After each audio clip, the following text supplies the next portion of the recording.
நடிகர் சிவகார்த்திகேயன் பற்றி பல்வேறு சர்ச்சைகள் சமீபத்தில் பரபரப்பை ஏற்படுத்தியிருந்தன. குறிப்பாக இசையமைப்பாளர் இமான் கொடுத்த பேட்டியில் சிவகார்த்திகேயன் தனக்கு துரோகம் செய்துவிட்டார் என கூறிய பிறகு சிவகார்த்திகேயன் மீது அதிகம் ட்ரோல்கள் வர தொடங்கியது. ஆனால் சிவகார்த்திகேயன் தன்னை பற்றி வரும் விமர்சனங்களுக்கு எந்த பதிலும் தராமல் இருந்தார். இந்நிலையில் இன்று அயலான் படத்தின் இசை வெளியீட்டு விழாவில் பேசிய சிவகார்த்திகேயன் விமர்சிப்பவர்களுக்கு பதிலடி கொடுத்து இருக்கிறார்.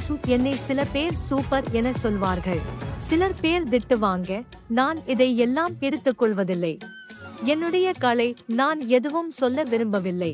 பிடிச்சவங்களுக்காக நான் எப்போதும் போல என் பாதையில் ஓடிக்கொண்டிருக்க போகிறேன் என கூறியிருக்கிறார். மேலும் பொங்கல் பண்டிகைக்கு அயலான் ரிலீஸ் ஆகும் நிலையில் போட்டிக்கு ரிலீஸ் ஆகும் தனுஷின் கேப்டன் மில்லர், லால் சலாம் ஆகிய படங்களும் வெற்றி பெற அவர் வாழ்த்தியிருக்கிறார்.